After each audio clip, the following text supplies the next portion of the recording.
இப்போது தலைவர் நமது கொள்கை தலைவர்களுக்கு மலர் தூவி மரியாதை செய்வார்.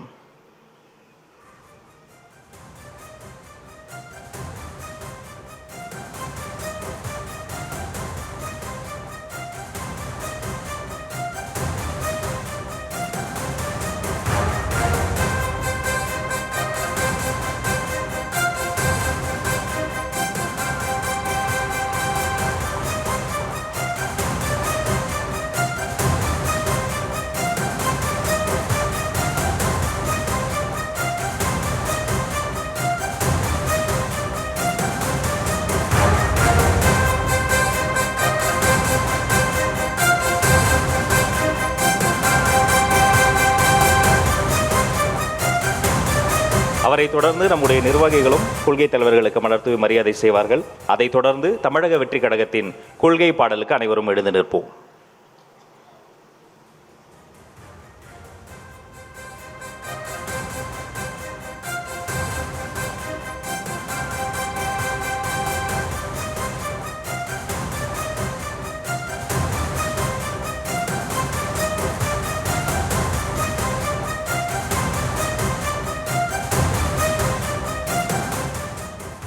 தமிழக வெற்றிக் கழகத்தின் சிறப்பு பொதுக்குழு கூட்டம் தற்போது தொடங்கியிருக்கிறது. மாமல்லபுரத்தில் இருக்கக்கூடிய நட்சத்திர விடுதியில் இந்த பொதுக்குழு கூட்டம் தொடங்கியிருக்கிறது. கிட்டத்தட்ட 2000த்திற்கும் மேற்பட்டோர் இதில் பங்கேற்றிருப்பதாக சொல்லப்படும் நிலையில் பல முக்கிய தீர்மானங்கள் இந்த பொதுக்குழுவில் நிறைவேற்றப்பட இருப்பதாக சொல்லப்படுகிறது. பல்வேறு கட்டுப்பாடுகளும் உறுப்பினர்களுக்கு விதிக்கப்பட்டிருக்கக்கூடியதை நாம் அண்மை செய்திகளாக பார்த்து வரக்கூடிய நிலையில் அடுத்த வருடம் சட்டமன்ற தேர்தல் நடைபெற இருக்கக்கூடிய நிலையில் தேர்தலில் கூட்டணி விவகாரம் தொடர்பாக முடிவெடுக்க முழு அதிகாரமும் முழு சுதந்திரமும் கட்சியின் தலைவருக்கு கொடுக்கப்பட தீர்மானம் நிறைவேற்றப்படலாம் உள்ளிட்ட பல்வேறு தீர்மானங்கள் இந்த பொதுக்குழுவில் நிறைவேற்றப்பட வாய்ப்பிருப்பதாக சொல்லப்படுகிறது.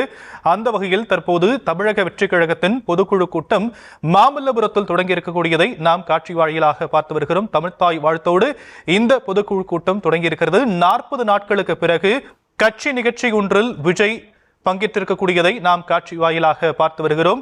கரூர் துயர சம்பவத்திற்கு பிறகு பொதுவெளியில் அவர் தோன்றியிருக்கிறார். தமிழக வெற்றிக் கழகத்துடைய பொதுக்குழு கூட்டம் தற்போது தொடங்கியிருக்கிறது. கள விவரங்களை உடைய செய்தியாளர் களத்திலிருந்து வழங்கக்கூடிய நிலையில் தேர்தல் கூட்டணி உள்ளிட்ட பல்வேறு தீர்மானங்கள் இதில் நிறைவேற்றப்பட இருப்பதான ஒரு தகவலும் கிடைக்கப்பட்டிருக்கிறது. அது குறித்தான காட்சிகளை நாம் பார்த்து வருகிறோம்.